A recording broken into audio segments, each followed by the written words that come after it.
Welcome to Knicksfandom. This is an independent New York Knicks fan-based podcast, which was created by fans for fans. The show is hosted by LA Blackwell, Danny, and Flau. They'll discuss the issues surrounding the Knicks, the NBA, and various other sports-related topics. Join us. It's going to be a heck of a ride.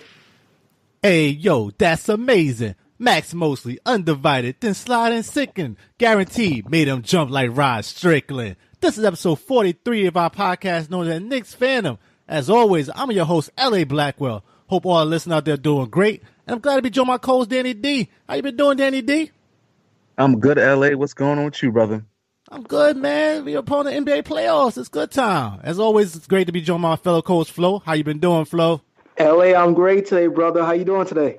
Doing good, fellas. Got a lot to talk about today.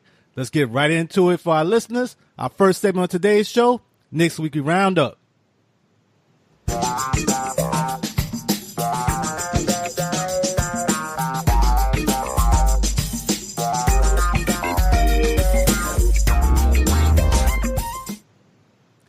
And we're back. The Knicks season has thankfully finally ended.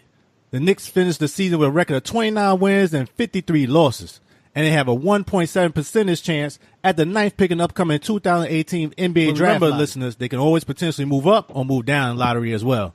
Gentlemen, as they said at the climax of the Lord of the Rings movie, it's gone, it's done. We pretty much gave our final thought last week for our listeners regarding the Knicks season as a whole, so make sure to check that out episode. Listeners, make sure to listen to that episode. But there is one issue we can now officially discuss, and that's the fact that former Knicks coach Jeff Hornacek has been relieved of his duties as Knicks coach. His total coaching record with the Knicks was 60-104 in his 2 seasons. What are your final thoughts, guys, about the firing of Jeff Hornacek? Do you agree or do you disagree with it? Starting with you, Danny D. Do I agree or disagree with it?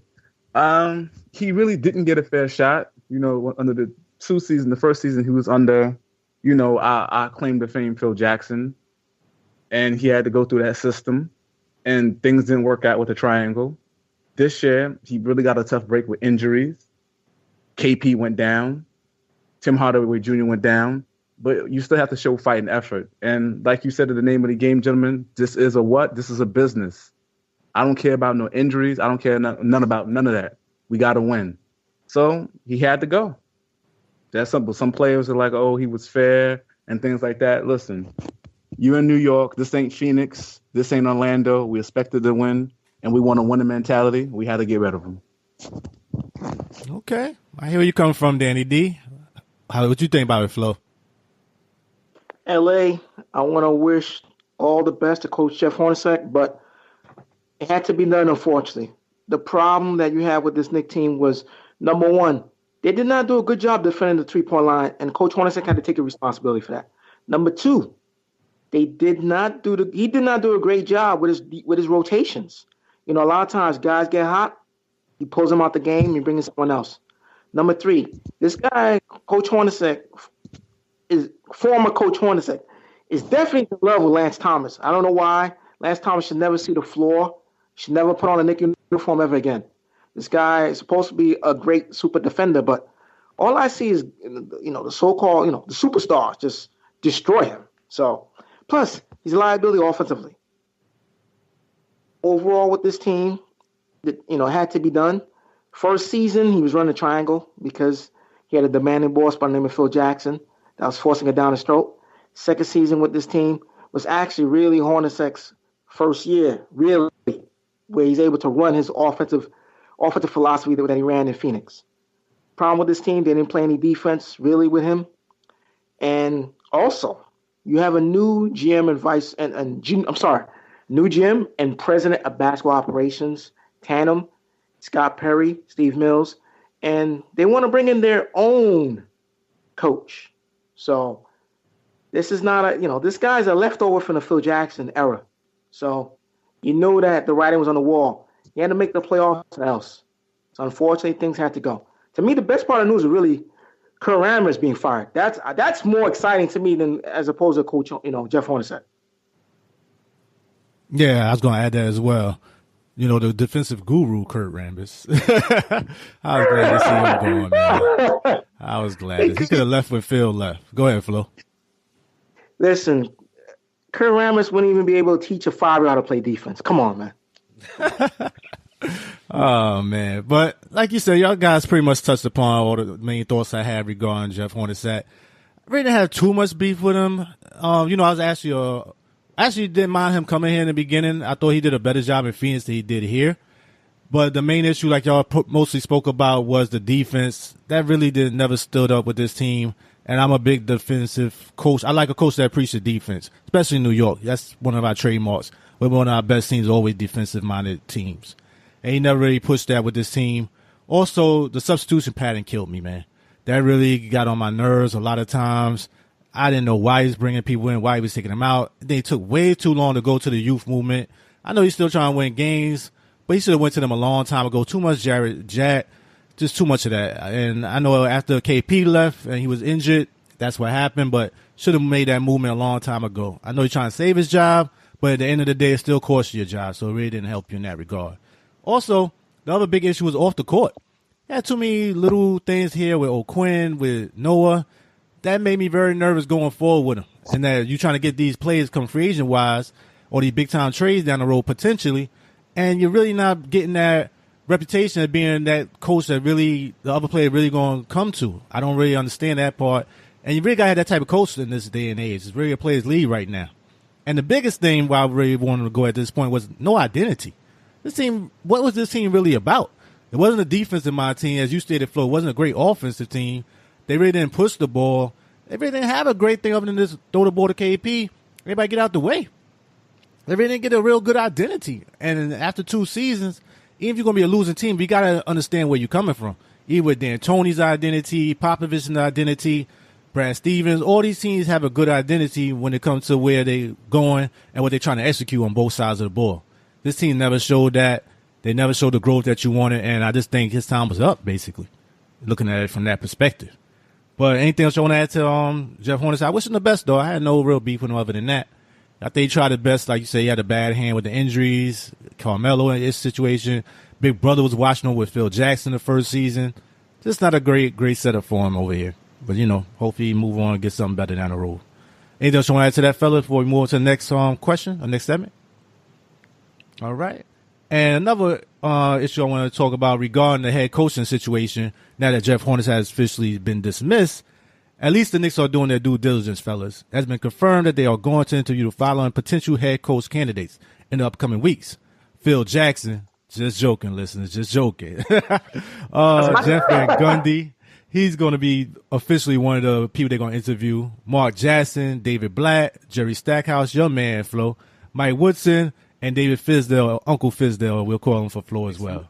Head coach for the Knicks. And which order, guys, starting from last to first? And briefly, just give your top 3 realistic choices. Starting with you this time, Flo. Who you want to pick? LA, before I begin, can I talk about Dolan for a minute? Sure, go ahead, man. All right, James Dolan is our owner. He's been the owner of the New York Knicks since 1999. Under his watch, we've had 12 different basketball coaches, 8 different president of basketball operations. Now, the issue here with this team overall is that management, in terms of general manager, presidents, that's where the issue where this team has never been able to get it together. Let me give some examples before I talk about my 3 top coaches real quick. Number 1, a couple years ago, we traded for power forward Antonio Medice. He played 2 years with the Knicks. In reality, played 18 games under 2 years with the Knicks.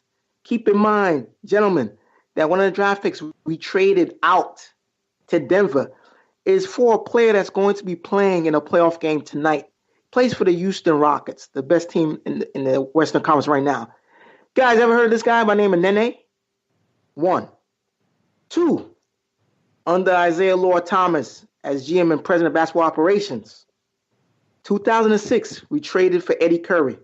We traded 2 first-round picks to Chicago. In 2006, one of our first-round picks ended up becoming power forward, LaMarcus Aldridge. 2007, one of our first-round picks ended up becoming Joakim Noah, which brings me down to the Carmelo Anthony trade. Let's go. Actually, let me correct myself. The Marbury trade, 2010. We traded a first-round pick from Phoenix, ended up going to Utah, for a player by the name of Gordon Hayward. Keep in mind, there was a player in the green room who was the last player picked in the first round by the name of Paul George, which finally brings me to 2014. Our first-round picks, 2014 and 2016, that we gave up in that Carmelo Anthony deal a couple of years ago. That first-round pick ended up going to Philadelphia, from Denver to Philadelphia. Ended up becoming Daryl Saric in 2014 in the first round. And finally, in 2016, first-round pick, Kentucky's point guard, Jamal Murray. So the reason why I bring this up, gentlemen, is that at the end of the day, you got to have good leadership up top. Hopefully, Scott Perry and Stephen Mills, they get the job right and pick the right coach. So let's go from 3 to 1. My third pick, Ime Udoka, San Antonio Spurs assistant coach. The reason why he's on this pick, the reason why he's my third choice is for one reason alone. He's a guy that can recruit ball players. He was the guy that convinced DeMarcus Aldridge to leave Portland and come to San Antonio. So that's my third choice. My second choice is Jerry Stackhouse. Problem I have with him, he doesn't have enough experience, but he's coaching in the G League. He's won a championship in his first season as a head coach in the G League. He lost in the finals this season to the San Antonio Spurs G League team. And my number one choice, guys, you know it, David Fizdale. Got to go after this guy. This guy's a hot commodity. Teams are fighting to go after this guy, interview this guy. Charlotte, he's supposed to be interviewing with Charlotte soon. He's supposed to be interviewing with Phoenix and Orlando. This guy's a hot commodity. You got to go after him and go after him right now. As much as I don't want him involved in this New York environment, because I know he'll be a tough sell to the New York fans. But guys, this guy can coach. He can coach his butt off. That Memphis Grizzlies team is a horrible team last season, and he got them in the playoffs. He's an excellent coach. He doesn't get the respect he deserves. He's overall, guys like LeBron, D. Wade, Chris Bosh, they love him. But again, great coach, got the raw deal in Memphis. The Knicks should be going after him hard. I hear you. Made a lot of good points there, Flo. And I knew it was going to be Uncle Fizdale. I knew that. It was number one. But I can't disagree with you on a lot of those things. You touched upon a lot of good points. What you think about Dan D? Who's your top three choices right now if you was running the Knicks? Top three choices. I'm not to piggyback off Flo, but here we go. Number 3, I'm going with Jerry Stackhouse / Mark Jackson. You know, Jerry Stackhouse, he won last year with the G League, won the championship, and he commends defense, and that's what we need with Jerry Stackhouse. Mark Jackson, what else? A New York player, New York point guard. And he also, people forget, I think he needs to get his rings because he built the Golden State Warriors. I don't care if nobody say, oh, they got to play. No, he built those. He drafted those players, and he helped them build Golden State what they are today. That's without Kevin Durant because they were still winning. And he never got a fair shot because Steph got hurt. Number 2, I'm going with Mike Woodson. We don't forget Mike Woodson. When he was here, he did have a winning season, and they did go to the playoffs with Mike Woodson. People forget that. Mike is Woodson, I thought he was a good coach. He told J.R. Smith, stop shooting the ball and go to the basket. You're like 6'6", and you can jump and dunk over people. Stop shooting the three-pointer. And it actually worked when J.R. was playing with New York. And number 1, I'm going with Fizdale. Fizdale, he didn't get a fair break out in Memphis. He got sabotaged by the Gasol brother, you know. Thank you. He's a good, sabotage. He got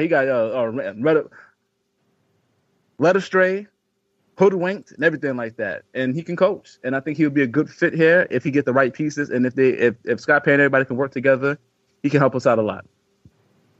Okay. Here where you coming from, Danny D. Once again, I agree with some of your points as well. Made a lot of good points too. And, you know, it's hard to say with some of these things because looking at it from outside in, it looks like this guy might be a good fit. But there's a lot of good candidates here, and I can definitely see a lot of strengths from a lot of them the way y'all talked about it as well. You know, you just want somebody who actually want to be here and actually has an idea where to push the team going forward. And some points I'm going to agree with y'all, and some I'm going to disagree a little bit. But my top 3 at the end of the day, number 3 is Mark Jackson. You know, like you stated, Flo and Danny D, He basically built the beginning of that Golden State Warriors mini dynasty right now they're trying to do. And he set the foundation for that. So a lot is to be said about that.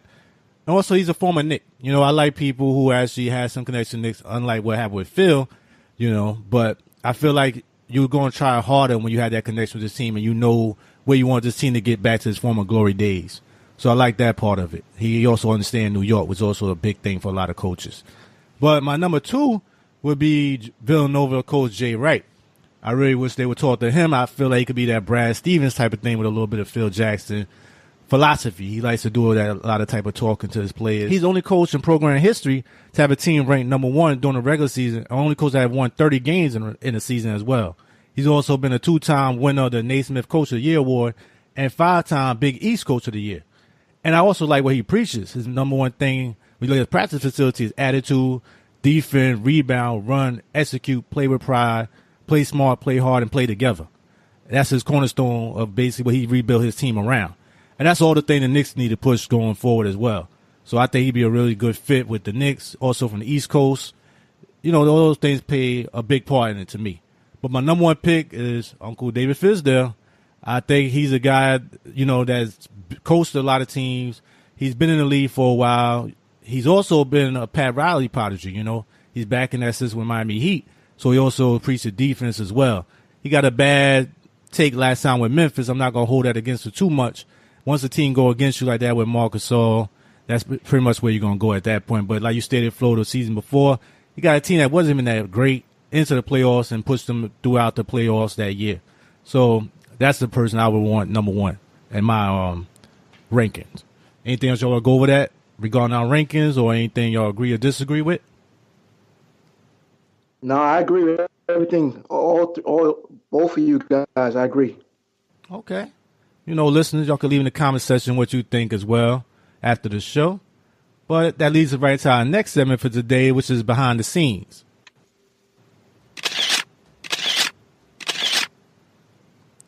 And for Behind the Scenes listeners, that's basically where we talk about any Knicks article or anything we might have saw, or trade rumors, or anything Pacific wide we think that might be interesting to our listeners that we want to give y'all at this moment in time. Fellas, for Knicks Behind the Scenes, with reaching the Daily News, they did a poll regarding the players that who should stay and who should go. And basically, last time before, when we checked on the stats, it may have changed since then, but this is how it basically broke down for our listeners right now. And basically voted to dump 9 out of 18 players at this time, which is basically 50% of the staff, as well as the players on this team. And then they broke down who are the most kept and most dumped players overall. Most kept players was number 1, Kristaps Porzingis at 94% at the time. Trey Burke was at 89%. Frank Ntilikina, he was at 86%. Tim Hardaway Jr. was at 75%. And Damon Dotson was at 75% as well. The most dumped player and staff member, number 1, I think this was for you, Flo, voting on this, was James Dolan at 91%. They voted to dump. Jeff Hornacek at 87%. Well, they got their wish on that one. Joakim Noah at 84%. Jared Jack at 77%. And our favorite guy, Lance Thomas, at 71% at the time. What do your guys thought about this recent poll? Should they stay or should they go? What's your thoughts about this, Danny D? Had to do my man Jared Jack like that, man. They put him over Lance Thomas. That's crazy. That's crazy talk. Lance can't defend nobody. At least Jared can play up and down the floor and gave us something. Come on, God. Oh, man, that's crazy talk, man. Ain't no way. And you know what? Ron Baker should have been up there, too. How they going to play my man Jared Jack like that? That's messed up, man. Yeah, man, I saw that as well. I think Ron Baker had like 35% that said he should stay. It was way too much at the time at the last polling when I noticed it. That's the last time I saw it, 35+%. Think was what I tell Danny D? Man, that's crazy. Like I said, Ron Baker got to go. Jared Jack stay. Final words. How about you, Flo? What you thought about that recent poll? This is the issue I have. I agree with D. Lance Thomas and Ron Baker should be ahead of Jim Dolan. That's incorrect. That's I don't know what these fans are thinking about right now. That's wrong. That is wrong. Lance Thomas, Ron Baker, they should be at 95%. Got to go. 95%. They got to go. Jared Jack should be around like 50%. Yeah, I'll take that. I'll take a 50. But 7 good, great. Yeah, like the man didn't hold down the team when we didn't have no identity. We didn't have no point guard. But, you know, like I said, is what has you done for me lately, and that's how it is in New York. Sometimes you take the good with the bad. Yeah, you got gravy out of Jared Jack. I mean, you basically ringed him like a rag. That was the last you got out of him. So I'm not upset at that. He just played him too many minutes. That was the problem. He wasn't a starter at that point in his career. But I wasn't upset with him rather than that. He became a mentor, and he basically took a seat on the bench without complaining. Basically what I want him to do. Go ahead, D. But listen, guys, remember when he started, he didn't even have a full contract. Remember that? Yeah, that's true. That's true. So I didn't really have no beef with him. And the thing with James Dolan, I know he get a lot of beef. I'm not really defending him on that level. Is that my main thing is I want you to spend the money. If the people you spend the money with not great and don't do their job, that's on them. He got Phil Jackson, who's supposed to be the greatest coach ever. And he got him, not the coach, though. That was my problem. He should have brought him as a coach and / executive. That was my big issue with that. But you can't. But remember, hold on, not to cut you off. He didn't want to coach, though. Remember, he said no. That's why I wouldn't have done it. Yeah, that's why I gave James that, because he was like, remember, he was calling his head. He was like, damn, I got to do something. I might as well bring him to do the mentorship. Like, he did win rings, he was trying. He got the money, he was trying. You're absolutely right on that, though. Yeah, and that's the thing he tried to do what Pat Riley did do in Miami. And he just didn't have, the personality that Pat Riley did to do it and make the LeBron come here. That's what it all came down to. He couldn't connect to the players like Pat Riley was able to get LeBron and everybody and Bosh to agree to come to that team. And when he couldn't do that, it was all over. That's what it came down to. But I'm not mad he spent the money. The one thing that James doing, he will spend the money. And he basically let you do your thing and got out of his way. I prefer that. It's like the old Steinbrenner thing, but Steinbrenner would be in your ear. Recipe Steinbrenner. But spend the money. This is New York. I hate when people hold their wallets like some other GMs and owners do in football. Them guys hold the money all the time close to the vest. So spend the money, but give it to the right people. That's on your executive people. If Steve Mills and the people are not telling you the right people in your ear who to go get, then that's that fault. But now we have this situation. Hopefully Steve Mills, and work out in that regards. But that's the one thing I say. He will allow you to spend the money. And he pretty much get out of your way after that, except for the Charles Oakley situation. That was handled badly. But, other than that. For the other people they nominated, pretty much is, Lance Thomas should have been higher than me. And Joakim Noah, that was a real bust. So I can't be mad at that percentage. Everybody else, I'm not really upset with for what they did. They pretty much is what I would have voted for the most part. Although, Tim Hardaway Jr., we talked about that last week, so not going to beat a dead horse. Anything else you want to add to that, fellas? We're going behind the scene before we go into our next topic. All right. And then listen to that, leave right into our next topic. And our next segment, I should say overall, which is NBA Talk.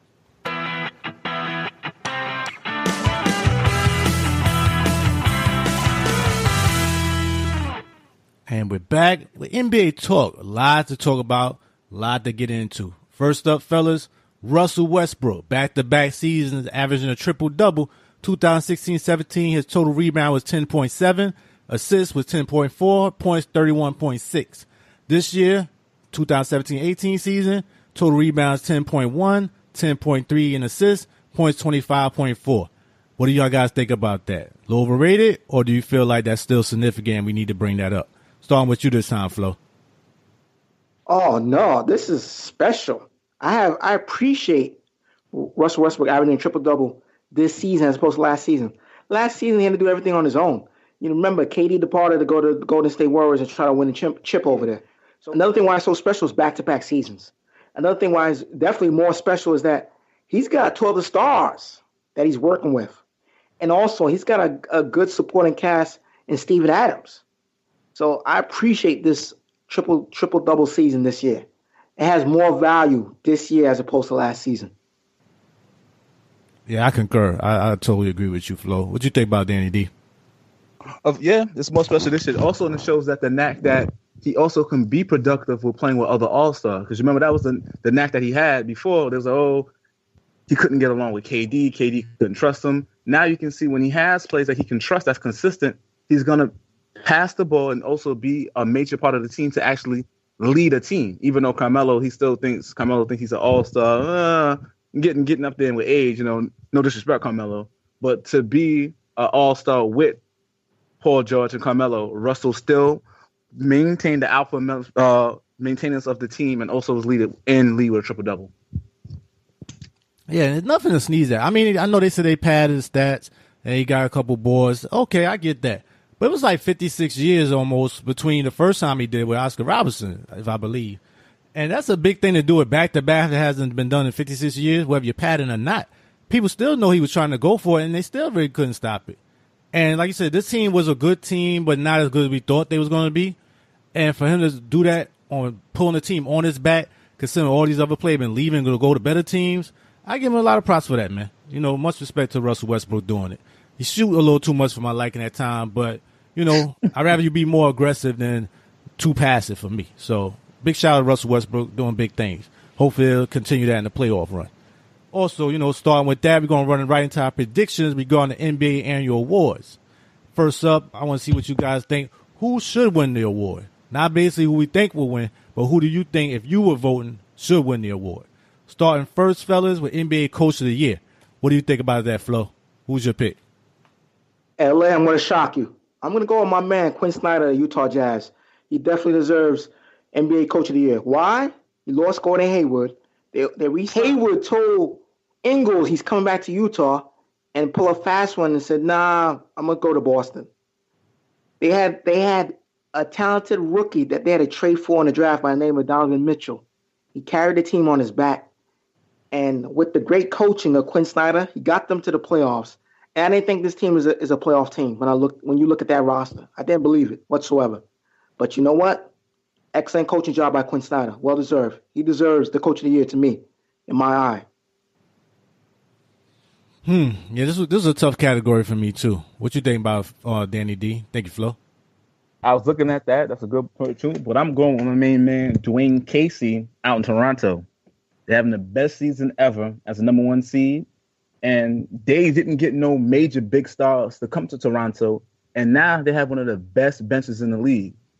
And sometimes the bench, as you can see some of the games, I don't put around, their bench is performing better than the starters. And Dwayne Casey, he's preaching defense, and these guys are really playing for him. So I'm going with Dwayne Casey for Toronto. Yeah, I was going between both of them.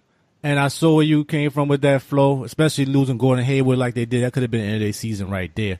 And to get a rookie like Donovan Mitchell to buy in to where that team was at and get him actually the playoff, had a pretty good season. I think they're 5th overall. That says a lot. But Casey, I got to give him the rub because he's the first, top record to beat LeBron and everything like that record-wise. And Cleveland Cavaliers, I got to give him respect on that, especially like you said, Danny D with the bench. He kind of molded that team again, got some rookies involved, changed their identity somewhat. And that's one thing I really like a coach to do, that you put your imprint on the team. Now, the real thing with them is what they do in the playoffs. They got to get out this first round, man, this year. If it don't, it's a bust. Got to get at least to the Eastern Conference Finals, I think. But, right now I'm going to give him slight edge. I'm giving it to him. Brad Stevens did a great job, too, especially after losing Kyrie and everything like that. Really brought the young guys in there with Tatum. So, I think he did a really good job as well. A lot of good job by a lot of coaches this year. But, that brings us to our next pick right now, looking at it. For our next award, who y'all think we'll pick? NBA Most Improved Player. Who would you pick for that, Danny D? It's got to go my main man, Victor Oladipo for Indiana Pacers, man. This guy's balling out. Last year, everybody thought it was a bad trade. I thought it was a bad trade in the beginning, but he proved me wrong, man. Victor proved me wrong. Not everybody, brother. Not everybody. He proved me wrong, man. Now the ball was his hand, you know what I'm saying? He got in shape, getting busy. Went from averaging 16 to 23 points consistent, and got to give it to Victor Oladipo. Not everybody thought that was a bad trade. Let's go back and look at some episodes. What about you, Flo? Thank you, Danny D. What's your pick for Most Improved Player? LA, I'm going to give you your props on this one. You said it last season. You said this guy's legit. I told you this guy is working hard. He's staying in shape. He's in the gym. Dropped some body fat. He's looking quicker. He's looking stronger. This guy's a star in this league. He doesn't get the respect he deserves. He's one of your favorite players in this league. D just mentioned him. Victor Oladipo. Definitely most deserving. Most improved player of the year. He deserves it. The Knicks should have traded for him. They didn't. Shame on the Knicks when they had an opportunity to do it. LA, you've been talking about this kid since season one of Knicksfandom. So I'm gonna give you your props on this. Definitely Victor Oladipo, and he should be a Knick. Definitely should. I'm gonna do the Barry Horowitz pat on the back with that one, and the Ric Flair woo. That's why it should be 100% pick for that guy, man. I didn't think he was gonna play this well, But I just thought he never really got a chance, man. And he was behind Russell Westbrook. It's hard to see what this guy really could do, but the potential and the talent was there. But, I'm just happy for Victor Oladipo. He's doing a great job over there. And before he even got on the air with this game, played great against the first round game against Cleveland Cavaliers. We'll get into that as well, too. So, this was his coming out party. Definitely deserved this award. Should be 100% first ballot votes for that. Nothing more to really say about Victor Oladipo. Great job by him. And for the next award, NBA Six-Man Award. What y'all got for that? Starting with you, Flo. LA, I'm going to go with my man, Sweet Lou Williams. NBA Six-Man of the Year of the Los Angeles Clippers. Even though this guy started a couple games this year, listen, man, he carried the Clippers on his back when they traded Blake Griffin. LA, I'm waiting for you to talk about Blake Griffin. I know you've been quiet. I'm waiting for you to talk about Stan Van Gundy. I'm waiting for you to talk about the Detroit Pistons. But Lou Williams, definitely. Six-Man of the Year. Well-deserved. Excellent job. And he should have been an all-star, by the way. Yeah, he did a great job as well. He should be number one in the ballots as well. Nobody should have a number one vote over him. I totally agree with you that. As for Blake Griffin, Detroit, I don't know, once again, I don't want to say I told you so, but, I told you so. You basically sacrificed this team this season, and you didn't even make the playoffs. So you lost in the short term, and you're definitely going to lose in the long term with that contract. And they talking about Stan Van Gundy's job might be on the line again. So you basically blew up your team, you killed them in the cap, and you're going to get rid of the guy that actually did it. Makes no sense whatsoever. But, you're paying with what you're paying with right now. You're watching it just like we are. And we said it from the jump. So no surprise there. As for Six-Man Award, what you think about it, Danny D? Gotta be my man Lou, man. Lou Williams, man. The guy gets busy, man. Mr. Bucket single-handedly almost brought the Clippers in the playoffs by himself. No, he did a great job, man. Great job. And like you said, he definitely was a all-star caliber player this year. Wouldn't have been argued too much if he got on that team as well. And, he really played really well, man. A lot of times coming from them to trade, they gave him a little bit to give him, but he also re-signed with him, so that's a good move for them too. Got him at a good price. But he really fit well with that team, gave him a lot, especially when they lost plays like they did with Chris Paul. So he really stepped up. Big shout out to Sweet Lou. He definitely was my pick as well. And that moves us to our next one up, which would be NBA Defensive Player of the Year.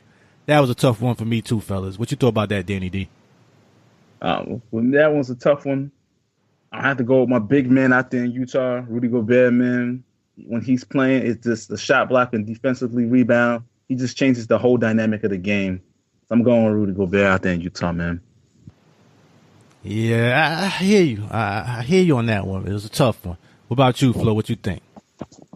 LA in the beginning of the season, I was going to go with Kristaps Porzingis. Unfortunately, he played 48 games this year. He had 115 blocks in 48 games. I thought about this long and hard with Gobert and Porzingis, but you know what? I'm going to go with a unibrow. Definitely. I'm going with a unibrow. Anthony Davis, New Orleans Pelicans. Excellent job this year. 75 games, 193 blocks. I'm going with the unibrow, Anthony Davis. Put the team on his back, well-deserving. Defensive Player of the Year, and another category shortly. I'll mention him again. I hear you. That's another good pick as well. I can't really argue with that one too. But to me, the top three, looking at it, was Joel Embiid, the unibrow, Anthony Davis, and Rudy Gobert. And I kept going between Joel Embiid and Rudy Gobert. The things I didn't pick Anthony Davis because in the beginning he had a lot of DeMarcus Cousins before he went down, and that played into it. I thought he had a little more help with a big man like that versus the other two. It's really just on them. And then I kept looking at it, and actually, when you look at the numbers, Joel Embiid numbers is pretty good, if not slightly better in certain categories. You just go by like defensive field goal percentage and things of that nature. And I really broke it down, like overall, those type of numbers. I want to get into it real deep, fellas. But it's like 48.7% versus 40, and a couple of numbers really on Embiid really leads it better. And he's one of those few players that can pick up players like a guard or a forward out in the front of the court, which is what Rudy Gobert can't do. He's more of that throwback type defensive player, really keep him in the back, the Mutombo type player, and that type of capacity. Marcus Camby type and all those things. But at the end of the day, I had to look at who's surrounding him. And the basic thing was he had more help than Rudy Gobert did. And that he had Covington, who's a very good defender, who player I really want the Knicks to have back a couple seasons ago, but that's basically not going to happen now. Also, you had Ben Simmons, who's a very good defender for his size and his age as well. Now, look at Utah. He really don't have a lot of help. It's basically Rudy Gobert or bust. Everything runs through that team. You look at the numbers when he's there versus not there, it's a huge difference. So at the end of the day, I had to just tip it over, even though I wanted to get my man Embiid. Y'all know I love me some Embiid, but I couldn't do it. So I had to go with Rudy Gobert at the end of the day. But all y'all picks was, very good pick. I know you agree with. I agree with you, Danny D. Can't argue with Anthony Davis. He basically put that team on his back as well. So, can't be mad at either one of those. And that goes to our next one, which is NBA Rookie of the Year. And who was your pick for this, Flo? Starting with you. LA, you better not pick my pick here. So, NBA Rookie of the Year. The NBA Rookie of the Year is a player who's actually a real rookie. All right, a player that Knicks should have drafted. And me and D, we messed up a little bit because we both said it should have been Dennis Smith Jr. We slipped up. We made mistakes. We're human beings. But you know what? Donovan Mitchell was NBA Rookie of the Year. Well-deserved. Carried that Utah team on his back. No-name team on his back. And got them to the playoffs as a 5th seed when they lost Gordon Hayward. It was just him alone. They had no stars, really. As Donovan Mitchell's team, he is the NBA Rookie of the Year. Well-deserved. Okay. Well, how about you, Danny D? Who's your pick for Rookie of the Year? Rookie of the Year this year is going to be a co-Rookie of the Year. It's going to go to Donovan Mitchell and Ben Simmons. It's going to be a co-Rookie of the Year. And I don't want to bust the bubble. And if Donovan doesn't get it, it's going to go to Ben, and we know why, because he's the face of the league, yada, yada, yada. It should go to Donovan. He should get it. But it's going to be a co. It's going to be Donovan and Ben Simmons. But I would give it to Donovan Mitchell, though.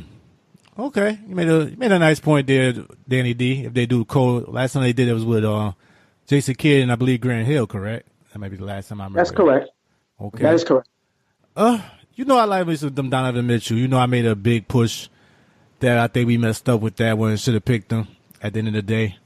So it's no disparaging, Donovan Mitchell, but I got to go with Ben Simmons, man. And I don't believe he should share it either. Ben Simmons, it's not even that he's the face of this team or the league going forward, which he is going to be if he stay healthy. Just his numbers at the end of the day, man. That team really goes with him, man. And the numbers he's put on, he's almost averaging like a triple-double in the last 16 games. The guy's put up tremendous numbers. They're running everything through him. Donovan Mitchell's a great player, great upcoming player. Can't wait to see what both of these guys do as the league goes along. But Ben Simmons, and he is the Rookie of the Year, did not play last year. Did not play at all. So this thing about him not being a rookie, he didn't play, I don't agree with that. If he played 4 or 5 games, I would say, okay, he's not a rookie. He didn't play. I can't help it if you didn't play, you didn't play. I can't help it if you gave him more time to be with the team. That's just how it is. As long as you qualify, the NBA says you qualify for it, you're on the ballot, you're on the ballot. You got to tell NBA about not being on the ballot. If he's on there, I'm going to vote for him. At the end of the day, he's a better player than Donovan Mitchell. He's more of an impact player. And he put up better numbers. I got to go with him. No sharing of it. Donovan Mitchell, maybe next year you might get another type of award, but this ain't your award this year. It's Ben Simmons, fellas. Go ahead, Flo. Fake news once again. Ellie, I'm not surprised, man. I'm not surprised. This is the same thing with the same debate we had last year. I told you Malcolm Brogdon is NBA Rookie of the Year. You tell me Embiid. I told you Embiid only played 35 games. He doesn't deserve to be a rookie. I told you this. So I'm not surprised you're gonna jump on a Philadelphia 76ers bandwagon. I'm not surprised. No. Not at all. The thing with Embiid, it wasn't about him qualified or not. He put up better numbers. He was a better player. You hated on him because you said he didn't play enough games. He played enough games to qualify. That's the difference. He didn't play at all last year. The thing is, you felt like because he didn't play enough, that wasn't enough for you to say, oh, he didn't deserve it. Didn't matter if he didn't play enough. The NBA said it was still enough to qualify for Rookie of the Year. You just didn't. You poo-pooed his numbers because you say he didn't play enough in your eyes. When I look at the eye test, no doubt about it. That is the man who should have won it. That's the real champion last year. And I would still say that, just as you see nobody talking about Brogdon, but everybody's talking about Embiid because he was a legit star. And you saw that last year. But, that's just how it is. What you want to say, Danny D? Yeah, like I said, and the thing of the fact that I can see where you're coming from, too, with the number of wides and things like that. Ben has to work on his jump shot. But I'm just saying, he's playing with other all-stars, quote unquote. He has a better team in Philadelphia. That's all I'm saying. He has a better team than Donovan. But I can see where you're both coming from. Yeah, no disrespect to y'all. I definitely see where you're coming from. But, that's what I feel at the end of the day. I just think he's a better player. Even if you put him on two different teams, I think his numbers would even be more spectacular with Utah. If you switch team with them two guys and you put him on Utah, you put on Donovan Mitchell on here, his numbers would look even better than Donovan Mitchell looks right now. That's what I'm looking at. Donovan Mitchell would not make the same impact on Philadelphia that Ben Simmons is. That leads us into our next topic. Our last award for the day, and that would be the NBA Most Valuable Player of the Year award, the Big McCoy. So what do you think about this award, fellas?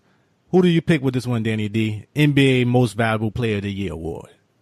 He can't get runner-up. He can't get runner-up 2 years in a row. It got to go to James Harden. James Harden, from the get-go, he started the season with a push, and he's been playing phenomenal, averaging what is he averaging now? 38 and 30 points, 8 assists, 1 steal a game, 2 steals a game. It got to go to James Harden. The league best record, not Golden State out of position for the overall number 1 seed, and he's been consistent. Good job, Oklahoma. Yeah, I hear you. 3 MVPs on one team, and you couldn't keep them together. That's crazy. Never happened again, I don't think. How about you, Flo? What you think about that? Who's the NBA Most Valuable Player of the Year in 2018? Same player I voted for NBA Defensive of the Year, the unibrow, Anthony Davis. New Orleans Pelicans carried the team on his back when Boogie Cousins got hurt towards Achilles. Anthony Davis' numbers just went through the roof. I think this guy was averaging like 31 points a night once Boogie got hurt. Carried them to the playoffs, especially when we all, a lot of people felt that they were gonna nosedives out of the playoff picture. He carried them, man. This guy's a legit all-star. To me, I don't think he gets enough respect he deserves. Talented basketball player. Unibrow, Anthony Davis. James Harden second. Okay. I hear where you're coming from. You made a strong remarks, made some very good points. And it's hard to go against it, like you said. If you look at a team, that team is not as good as James Harden team. And like you said, that team could have really just dumpster dived after that. And they kept it going. They're making a good fight. And, they actually getting the wins in the first round. So, no disrespect to Anthony Davis. But for my pick, got to agree with you, Danny D. And I'm going James Harden. But you had a lot of good players who could make their case. From James Harden, Anthony Davis, LeBron, and your man, Damian Lillard. I thought he did a great job, Flo. A lot of teams you could see these teams really built around this one player and the impact that they had. But at the end of the day, like you said, James Harden, I didn't think he deserved it last year. I thought Russell Westbrook still was very significant considering that hasn't happened in so many years. Also, that team wasn't as good as what James Harden had. That's a big thing to me. I always look at the players around him. But I hear a lot of people talking about LeBron should get it. And this one thing I want to look at is quick statistics looking at that. Points-wise, Harden ended with 2,170. LeBron had 2,241. Rebounds, LeBron's going to crush him in that. He's bigger, he's taller. 704 against 385. Assists, 745 versus 620 with LeBron leading. And then field goal percentage, LeBron 54 to 45%. 36% for each players from three-point land. And also minutes. This is a big thing I think people have to look at, though. Minutes-wise, LeBron played 3,000 plus. James Harden played 2,500. And LeBron played 10 more games, 81 versus 71. And he had 18 triple-doubles versus 4 for James Harden. So look at them numbers. It's tough to say he really deserved it over James Harden because he played 10 more games. That's a big difference, man. And you're only averaging a few more points over with him, I think the triple-doubles is a big push for him, but you got to get to the team that has the best overall record. And I think that's at the end of the day what people have to look at. You can't really, give the awards to somebody when they've been in and out, kind of been up and down. Houston been the best record overall, and a lot of people didn't pick that to start the season with. We pretty much picked Golden State. Even us as a crew, we all thought this was Golden State going to run through it. And we'll talk about some of those things as we go on the show. So I got to give it to this year. Like you said, Danny D, if you don't give it this year, what year are you going to give it to him? So hopefully, once again, though, his thing is the playoffs, just like Toronto. It's not a big deal about this regular season. And I totally disagree with what they try to put out there I know y'all saw that during the news report. They were talking about, oh, it's not a big deal. They get knocked out first round. Oh, yes, it is. You got a lot to prove, James Harden. Ain't just about to be MVP. Because you spit the bit last year, man. He spit the bit terribly against Golden State. It laid down the way a championship caliber player is not supposed to do. So you got a lot on the line right now with your legacy. And this is the first part of it. So, but that's who I picked for the award, people. As I said, listeners, y'all can tell us what y'all think going forward in the comment section. But that puts us right to the next thing I want to talk about, fellas, real quick, which is basically I want to talk about during NBA talk is just looking at the overall playoff brackets and some of the things that we looked at going into the playoffs last year. And for a fun fact, folks, you can always go to episode 33. We made some real good predictions, some good, some not so good. You listen to it. And looking back at our predictions, fellas, something that's really stood out. One thing was we all picked the Charlotte Hornets to make the playoffs. And Nancy Kerrigan would say, why? What was he thinking with that one? I don't know what we thought was so good about that team. But that team did not show up this year. Also, the Celtics played much better than we thought going into the season. Kyrie deal played a big part of that. Also, another reason why Cleveland went down, because we picked them to lead in the East. That move impacted both teams greatly. And the Warriors kind of dropped, didn't play as well we thought they would this year too. But the other thing that really stood out, none of us picked the Philadelphia 76ers to make the playoffs, and none of us picked the New Orleans Pelicans to make the playoffs. So it's always some things to look at the beginning of the season versus now and see where these teams go and where you think they would start off at. It's very interesting to me at some of those things. I'm sure some of my listeners had some differences as well. And see who we think will win that and how many games it's going to take to win it, fellas. Starting off, Toronto Raptors versus Washington Wizards. So far, the Raptors lead 1-0. So who's your pick, fella, with this series right now? Starting with you, Flo. LA, I had the Raptors sweeping the Washington Wizards 4-0. Okay. Any particular reason why? Well, Toronto has a lot to prove. They got to win this first round. With Washington, you got John Wall just coming back from injury. It's probably, I think this is like his fourth game back. So I think with the Wizards, they don't have enough pieces to me. They really don't. And the Raptors, they're the best team in the East. And the reason why is, like Dee mentioned before, they got a great bench, One thing no one's talking about this season with Dwayne Casey is that really he's opened up the offensive playbook, We know he's a good defensive guru. He gets credit for the Mavericks winning the championship, beating LeBron James and the Miami Heat. When Dwayne Casey was the number one assistant under Rick Carlisle in Dallas. So the guy knows defense, but he's really opened up the offensive playbook. So to me, the Raptors, they got to go for the kill. They're the better team overall. They got the better talent. They got one of the best backcourt duos in the league. DeRozan, Lowry, Raptors, 4-0 over Wizards. Okay. How about you, Danny D? I got Toronto in 6. If they can hold off John Wall and Bradley Beal for 4 games in a row, but hopefully they can. But the only thing, the matchup is that Kyle Lowry and that John Wall matchup scares me. No disrespect to Kyle Lowry. He just doesn't show up in the playoffs. I don't know if he's allergic to the playoffs. He just doesn't show up. Hopefully he can show up in the playoff series. And we all know that. We know how he is in the playoffs. We've seen it. We have numerous podcasts about him showing up in the playoffs. So hopefully he shows up. Yeah, that's a big thing to me. And they don't do well with prosperity. And this is their first time really being that top seed. So to me, looking at it overall, I'm picking 4-2 just like you, Danny D. I always think if you're a star player, you're supposed to win one game by yourself. And I feel John Wall's a star player and Bradley Beal's a star player. So I'm giving them 2 wins, but I'm giving Toronto. They could be in 5 because I don't know how well John Wall's coming back. He looked a little shaky that first game and turning over the ball, getting frustrated. But they got no calls down the stretch. Really, them referees put that whistle in their pocket, man. And that's what you get. When you're on home court, you're not really supposed to get nothing. Mm-hmm. So, but I'm giving the Wizards 2 wins just because they've been more battle tested in that regard. So I'm giving them 2 wins. And that go into the next one, which would be Cleveland Cavaliers versus Indiana Pacers. Pacers currently lead this series 1-0. And what's your pick for this one, Flo? LA, I actually have the Cavaliers winning in 6-4-2. The reason why, it's hard to bet against King James. That's 1. 2, They got a second star, Kevin Love. I'm not sure who is Indiana's second star. When I looked at the numbers, their second leading scorer was Bogdan Bogdanovic, who used to play with the Brooklyn Nets. That makes me nervous. I think the second star on that team should be Miles Turner. But, Oladipo, I don't bet against him. He's playing hard. He's got something to prove. He can win 2 games all by himself. So I got Cavs 4-2. Really, for Cleveland, they need to make sure Rodney Hood is that third star. That's the key. Clarkson got to step up. Nance got to step up. For the Pacers, they need to really play team defense, and that's what they did in Game 1.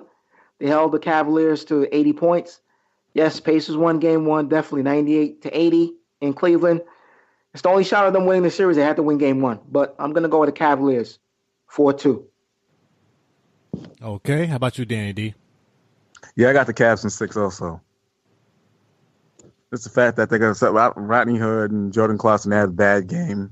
Hopefully they can pick it up, but if they mess up this one, they might end up losing. But I still got the Cavs in 6. Yeah, I was pushing 7.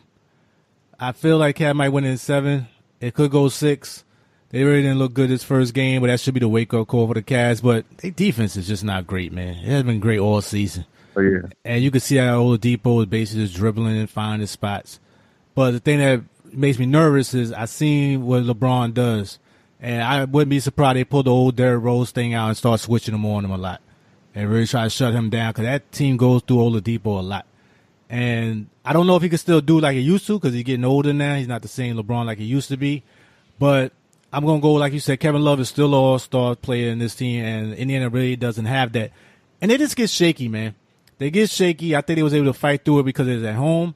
But when you're away and you're going against this team and Lance Stephenson's still doing that silly stuff, unnecessary fouls, and Sabonis hitting people while they're shooting a jump shot, I can see this team really falling apart with stuff like that, man. And that's the thing that get me nervous going down the road.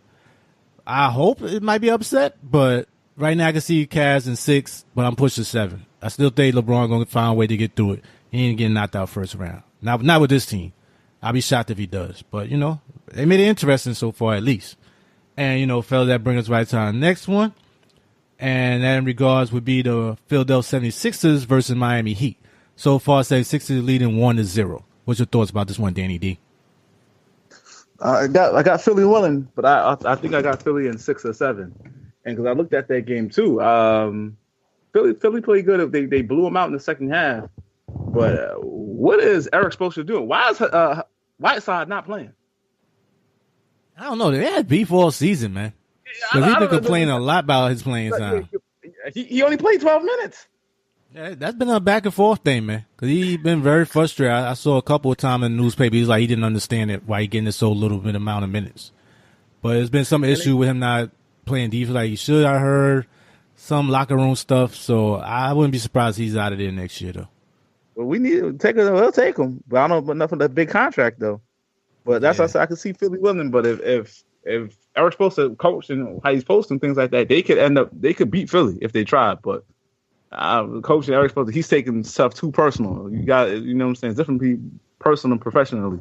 But that's the Heat. But I got Philadelphia winning now. Hey, definitely should play him more, especially with Embiid being out. I mean, you got to take advantage of that. They're not playing him out, and they put out like I'm looking at the game like this don't make no sense. But hey, what can you say? Yep. How about you, Dan? Flo? What you think about this series? I got the 76ers in 5 games, 4-1. Like D mentioned, I don't understand why Whiteside is just playing 12 minutes. Embiid is out. He should be getting a lot of touches. They should be going inside out. Yes, I know Ellerton can shoot the 3 ball. Yes, D Wade is back in Miami. I get that. But really for the Heat to have a chance of winning the series, you got to dump the ball inside of Whiteside. And even when Embiid is back, you still got to see. You got to test him out and see. Get him in foul trouble. Test him out because he's probably not in game shape when he comes back. But overall, it's going to be 76ers. It's too much Ben Simmons. I really don't see Miami having somebody that can guard Ben Simmons one-on-one. Yes, you can leave him wide open for the jump shot, but this guy is very dangerous. He moves the ball. He's like a Magic Johnson. I know he had a lot of turnovers yesterday, but He's the difference in the series for the 76ers. If he gets busy, take it to the basket, get to the foul line, definitely it's going to be 76ers in 5 games. I still don't trust J.J. Redick in a big game. I really don't. I think he's overrated. He's always been overrated since he put on that uniform in Duke. But 76ers in 5 games. Yeah, I agree. They won pretty well, pretty easily for the most part, and that's without Embiid. So to me, I just don't think that he is that good a team. Talent-wise, they play hard, they play together for the most part. But this time, I don't think they're that great a team. And, I'm not the biggest Erik Spoelstra fan, despite what a lot of experts, so-called, say. I just don't think he's that great. Sorry about that. But I just don't. So, to me, when he ain't got the biggest, most talented players on the team, this team doesn't play the best to me. And I think they're going to show this Philadelphia team is hungry. They've been playing well going into the playoff with the big win streak. And I think they're going to keep on pushing. The main thing is get Embiid back, get him healthy, and take it from there. So, I see them in 5 as well. Looking at that overall. And that goes right to the next game, fellas. Next series, which would be the Boston Celtics versus the Milwaukee Bucks. So far, Celtics leading 1-0. What you think about this one, Flo? LA, it was a hard prediction for me to make, but I'm going to go with Celtics in 7 games. The reason why, Brad Stevens. He's the X factor. Head coach of Boston Celtics. He's going to try to create a game plan to really slow down the Greek Freak. I don't think you can stop him, but at least slow him down. I think the Greek Freak is the best player in the series, and normally I'd rather go with the best player in the series, but I don't know if Milwaukee, they haven't been consistent all year, so I don't really see them winning this series. I think if they had any chance of winning this series, they had to win game 1. Unfortunately, they lost in overtime. Rozier got busy. Tatum stepped up. If Milwaukee really have a fighting chance, you need to get more. You need to get more scoring from Eric Bledsoe. You got to get more scoring. You can't have 9 points and 5 turnovers in game 1 from Eric Bledsoe. This guy is a ball player, a legit ball player. Can't have 9 points in a playoff game. That's a no-no. That's not acceptable. But I see Milwaukee. They're comfortable at home. That's why I can see them winning all their home games. So I'm going to go with Boston in 7. Yeah, you hit the nail on the head, Flo. Definitely Eric Bledsoe. Very disappointing first game, too. What you think about that, Danny D? Yeah, I got Boston in 6 or 7. You're absolutely right with Eric Bledsoe. There's no reason why you have Terry Rozier should be outplaying you. You should be giving that guy work. Sure, it shouldn't even be no issue.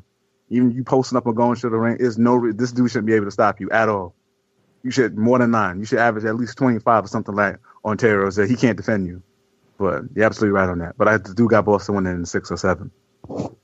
Yep, definitely agree with you guys. I got Celtics in 6, basically because, like you stated, Brad Stevens, he's the best coach right now to me in this left in this playoffs. Him and Popovich, but problem is not ready with Kawhi being injured, and we'll get into that. But he just ain't got the players right now. As for also Eric Bledsoe, that's the reason they bought him in, man. He's supposed to be the guy to take the pressure off the Greek Freak, and he ain't doing that. And if he ain't doing that, you ain't got no chance. Because the thing with Greek Freak, he got exposed last year. He's still one of the top players in the league, but he can't shoot. And it's too easy to shut him down. He can't just run over everybody. He can't just run on top of him. And that's what he's going to try to do. And as long as he can't shoot, Brad Stevens going to eat that up. That's a chess master, man. He's going to find a way to get wins as long as he got them players and got them bodies. With Jason Tatum and them guys, Jaylen Brown, them guys can move. So they're going to keep him going. Jabari Parker, he ain't got no lateral movement, man. Not like he had a great one before, but looking at him at the end of the season, looks even slower.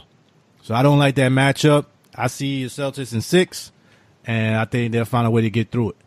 Just bad that you couldn't see Gordon Hayward and Kyrie there.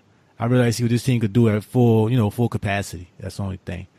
And going to the next one, fellas, that'd be Houston Rockets versus the Minnesota Timberwolves, which right now is 0-0. What's your pick right there with that, Danny D? I got the Rockets in 6.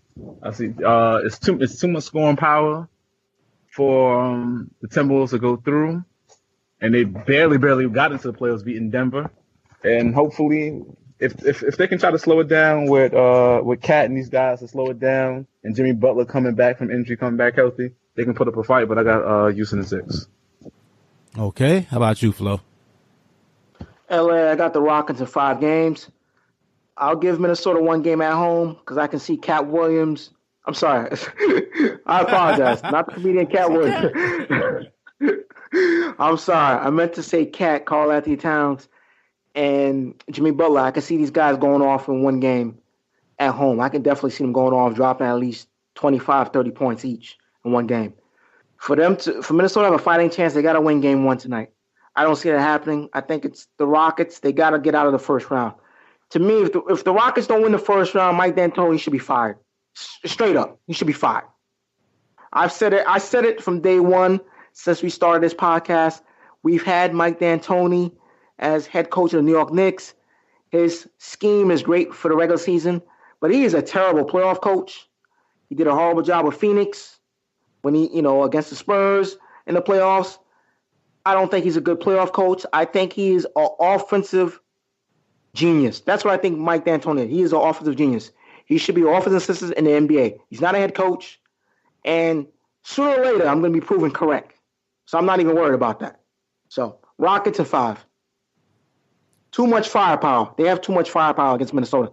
Minnesota, they don't have enough. Too much firepower. But is Jimmy Butler even going to play? Yeah, he's playing. He's playing a lot of minutes. Yeah, he came back. He came back for the last game. That playoff game. That last game of the season to me was a playoff game against Denver. Okay, so, I didn't know they're going to keep him or they feel like he wasn't ready yet. Okay. Nah, he played a lot of minutes, man. Listen, you already know L.A. You know the biggest problem I have with Coach Tom Thibodeau, he burned his players out. And right now, Jimmy Butler is playing a lot of minutes since he came back. Even before he got hurt, he was playing a lot of minutes.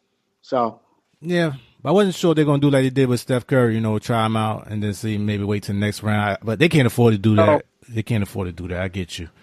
But like you said, I agree with you, fellas. I think they're going to lose. I don't even want to give them 2 games. I give them 1, like Danny D, I basically said. And I just don't think they got they got a lot of young players, a lot of good talent. But like you said, they didn't finish the season strong. Looking at overall going to the playoff, I think Houston's on a mission.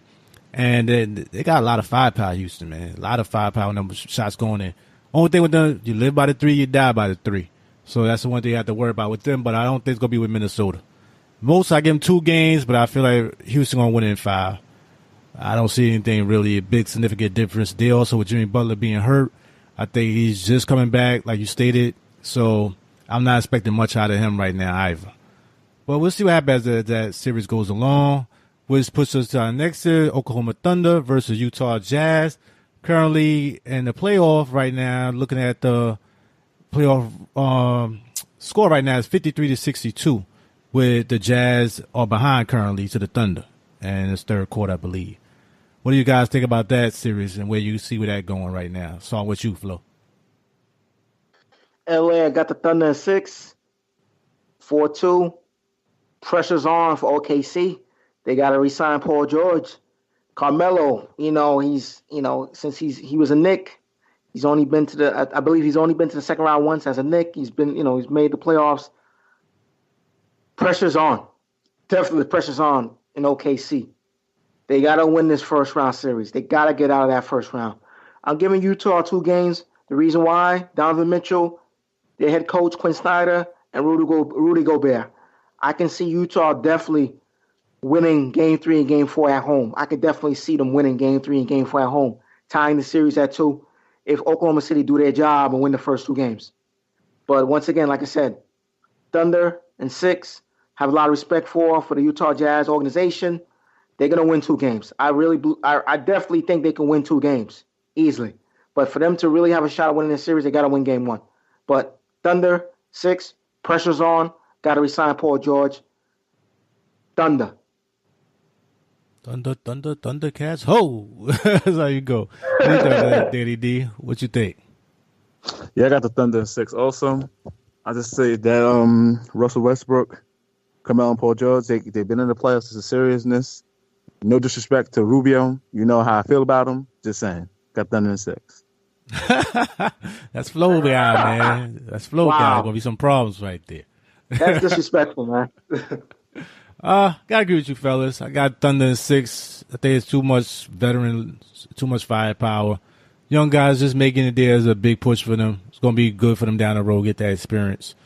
But I think Westbrook's still on a mission. He want to get to Golden State. That's his big thing right now. But looking at them, I see that's the team that's going to, they're not as good as they thought they're going to be. They're not that great defensive-wise, but like you said, Utah just don't have that much firepower. And I think it's going to be the big difference in that series. As for the next series, that brings Portland Trailblazers versus the New Orleans Pelicans. Starting with Flow's guy, Anthony Davis. So far, they're winning 1-0 for the Pelicans. What you think about this series so far, Flo? LA, I had the Blazers in 7 games. The reason why, pressure's on Dame Dollar once again in Portland. I think it's very important for Portland's big two, Dame Dollar and McCollum, to get busy. They gotta outplay Holiday and Anthony Davis. But this is the problem with last night's game. It's the reason why the Pelicans won. Holiday got busy. LA, I'm gonna give you props on this with Drew Holiday. I've said this last season. You said it last season. The Knicks should have gone after Drew Holiday, and it showed yesterday. Also, I'm gonna give you props again, LA. You talked about Rajon Rondo should have been a Knick. Once again, he tied Chris Paul's record in the playoffs. I believe he had 17 assists yesterday. Again, man. Again, I'm going with Portland by 7. Like I said, in 7 games. This is a series that can go either way. Normally, you're supposed to go to the best player in the series, which is Anthony Davis. But I just think there's a lot of pressure on Portland. They got to win game 3. If they don't, game 2. They don't win game 2 at home, I think the Pelicans is going to destroy them. But right now, I'm going to go with my original pick that I made on Friday. Portland in 7. Okay. And thank you for those good points. I try, people. I try for the listeners. What's your picks, Danny D? What you think about this series? It's a close one, I think. Also, like Flo, not to pick up Flo, I had Portland in 7, but then you have to realize, too, Rondo is nothing to huff at. Rondo is, even though he can't shoot a lick, he has the veteran expertise to lead a team and calm people down, and he can play. So him being a veteran and him having Drew Holiday, those two get busy. And if those two get busy, they can cancel out anything Portland can throw out. And nobody can stop Anthony Davis. They might win, but I had Portland in 7 also, though. Yeah, y'all made some good points, fellas. And the big thing with them, they needed some shooting. And they got some shooting to actually help Anthony Davis. That's been a big help for them. Like you said, Rondo's playing well. I always like Rondo as a veteran who, when he's with a team that he cares about, that's all about Rondo. Rondo's all about in his head. If he cares about what's going on, he could put up numbers. He's going to get them assists because he's going to always look for them assists. He will not shoot, which could be a detriment as well. But also looking at Holiday's playing really well. He's healthy. That's a big thing with him. As long as he's healthy, he's going to put up decent numbers. He's a good player. But Anthony Davis, like you said, he's a monster right now, man. That guy is incredible. He's a big guy that played like a little guy that also still played like a big guy. And he's putting up big numbers. This is coming out party. And I was going to go with Portland at 7, but if it goes 7, I'm going with Davis, man. Nobody's going to stop this guy if it's a game 7. Unless this guy is hurt, I want to put that out there, they going to win in 7. This guy, nobody can stop one-on-one. I think they could find somebody to contain Dame Dollar. Thing with CJ McCollum, I haven't seen them do it on a consistent basis in playoffs, man. I just don't think that's a great combination. I think they're still too small in that backcourt, and I don't like them as a backcourt. I really don't. And I think one of them will have to go. I've been saying for the longest, one of them got to go. I don't like that small backcourt. The same as Isaiah Thomas and Joe Dumars. So I don't like it. And I think they're going to come up short at the end of the day. I still think they need one more piece in that forward position or something that's going to help them more than what they got right now. And I think Anthony Davis is going to find a way to win that series in 7. If it goes short, it's going to be Portland. If they win it like 5 or 6, it's Portland. But if it goes 7, it's going to be Davis. And that's what I looked at with that series. And that brings us to our last first-round series, which is the Golden State Warriors, the reigning champions, versus the San Antonio Spurs. Right now, the Warriors lead that series 1-0. What you think about this one, Danny D? Why bother? You already know what it is, Mr. Sweet. Oh, you mean San Antonio? Yeah, no, Sweet for a good state, man. You know that, man. Pop, we trust, man. You know that.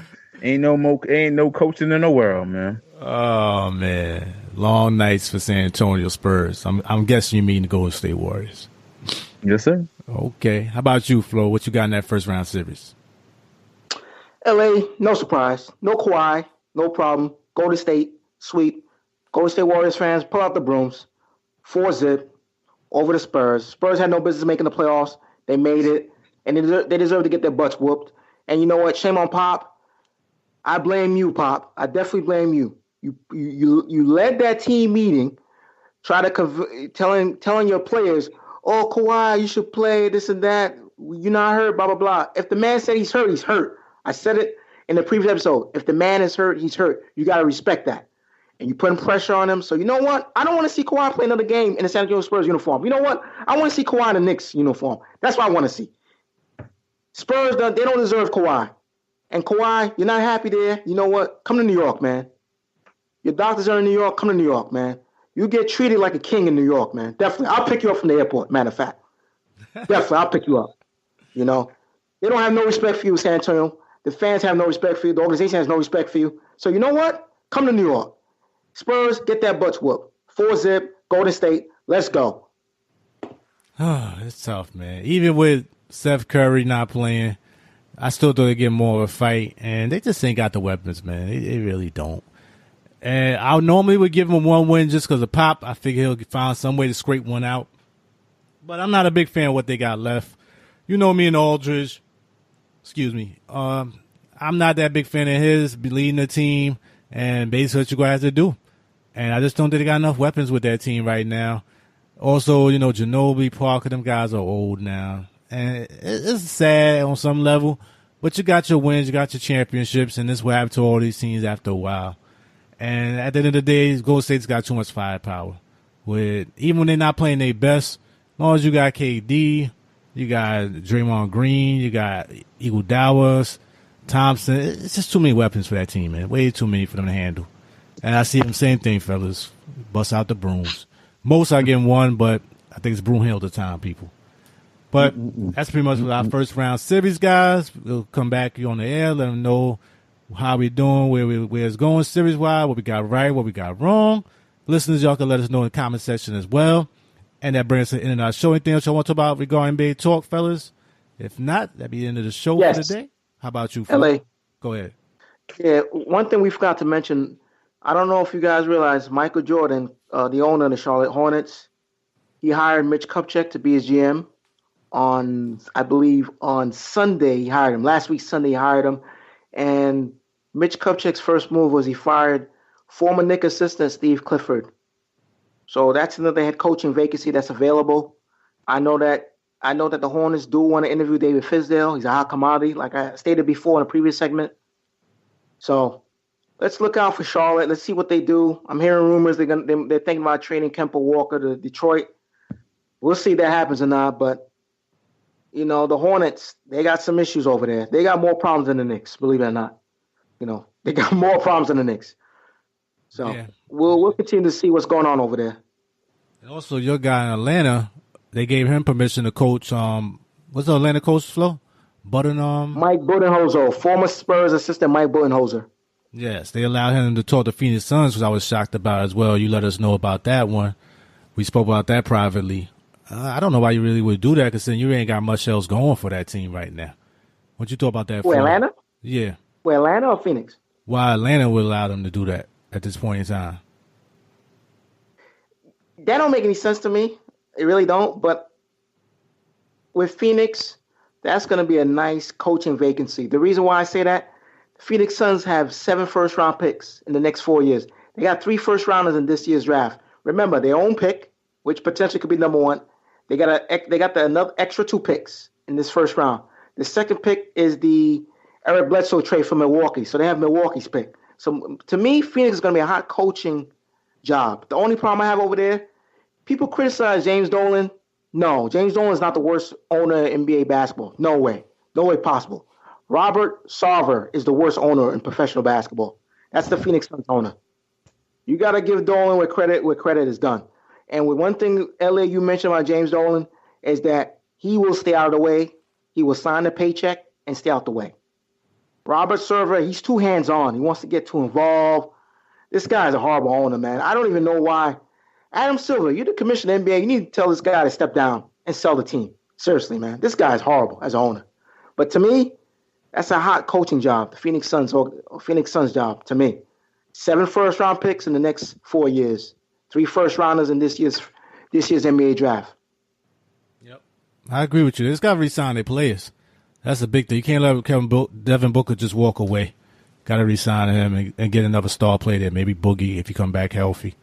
But you'll see as we go along. Ain't that why I tell that Danny D? Take it there, Flo. Yeah, and that's when Phoenix, there's no expectation. You're rebuilding, so you're not expected to win. So it's a win-win situation. Totally agree. One other thing I want to talk about real quick. The Knicks coaching. Who's the one or two coaches you definitely do not want to see that they talk about? Because there's two coaches in my mind right now for this in the show I definitely do not want to see come back or see with it as the head coach of the Knicks. Anybody stand out that you really do not want to see? Danny D? Yes. Go ahead. Van Gundy. I don't want to see Van Gundy. Okay, I thought it was just me. Why is that, Danny D? Nah, the game has changed, and I see how your brother's doing in Detroit. I don't want no Van Gundy. I'm good. That's a big thing to me, too. I agree. I don't know if a lot of the Knicks fans are just new fans. They ain't got no age on them or anything. But I'm big on loyalty, man. And like I said in the previous episode, people must have forgot how this guy left. No disrespect to Van Gundy as a person or somebody. I didn't forget how he left us. Everybody mad about Pat Riley I left. But at least Pat Riley got you a championship. Okay, Van Gundy got you to a one in a shortened season. All right, not the same level to me. But he left for Yao Ming and Houston Rockets. With the team like 9 or 10 games in, he just like, I have no passion no more. I can't be here. I'm going to be my family. And a year or so later, he was with Houston. So what happened to all that, man? You wanted to be there and wanted to be part of the Houston Yao Ming dynasty and everything. And when that didn't show up, you were done out of there. They got rid of him too. So everybody just forgot about that, how he just left you high and dry. And you just like, when you was known as nobody, was Nazareth or assistant and all this, and you got your name off of being with Pat Ewing because he wanted you over Donnie Nelson. We gave you a shot in New York and you just left us like that. Come on, man. I don't want him, and I definitely don't want no David Blatt. If any of them two pick, I don't know. I'm going to have to really test my loyalty as a Knicks fan at that point, guys. I don't want neither one of them guys. Don't want neither one of them. How about you, Flo? LA, you hit it on the head, man. Those are the two coaches I do not want to see in New York. David Blatt, the reason why I don't want to see him in New York is the way how everything went down in Cleveland. He just had a bad relationship with LeBron James. Don't get me wrong, great offensive guru. He runs their Princeton offense. But this guy cannot relate to the players, and this is a players' league. So that's the major disadvantage I have. Major disadvantage David Blatt has. Number one coach I do not want to see in New York is Jeff Van Gundy. Why? He quit on this team. Players quit. And you could tell players quit on Coach Hornacek early in the season when they lost to Memphis, when they didn't show up at all, and they were down by 19 before they finally decided to make a comeback. The one thing a big problem I have with former coach Jeff Van Gundy, he quit on this team. This guy was a guy who put in 15, 16 hours a night, drinking diet soda, had a couch in the office, left in the office, never went home. He said that he was tired, missed his family. What did he do? They win a game, big road game in Milwaukee, and then he announced his resignation. This guy's a quitter. I don't want this guy nowhere near this team. That is a disease. I don't want him here. That's a cancer. I don't want that at all. Because if he's going to quit on the team so many years ago, guess what? He comes back and he's going to quit on us again. I don't want him here at all. Stay away from New York. I don't want you here at all. You hit the nail on the head, fellas. But, the Knicks got to make sure to get this one, though. If they mess up this one, it's going to be a big problem. Got to make sure to hit this one ahead. And, we'll see what our listeners think. Make sure to put in the comment section. And that brings us to a closing remarks of today's show. You got any closing remarks for today's show, Flo? LA, I want to thank all the listeners. The great listeners we have. New listeners that subscribe. Listeners from day one. I want to thank them very much. Please tune into the show. We're on Spreaker, iTunes, TuneIn. We're all over the place, please. Guys, I want to thank you guys for allowing me part of this great show, Knicksfandom. To me, LA, this is the #1 independent basketball podcast in the world. Definitely, I enjoy being part of the show. Thank you so much, gentlemen. Same here. Much appreciated, Flo. How about you, Dan D? What's your closing remarks for today's show? I want to thank you guys once again for the show. I want to thank the listeners. Keep on subscribing. Keep on telling them a friend. And keep on showing them love. Much respect. All right. Thank you, dear Danny D. As always, thanks again, Danny and Flo. Much appreciated your contributions. Another great show, guys. Couldn't do without you. Big shout out to our listeners. Continue to subscribe on YouTube and Apple iTunes. Please leave a positive review and get a chance. As I always say, it helps the show grow. And lastly, most importantly, tell a friend and keep checking out the show. Keep tuning in. See ya. Hope you have a great playoffs, guys. Later.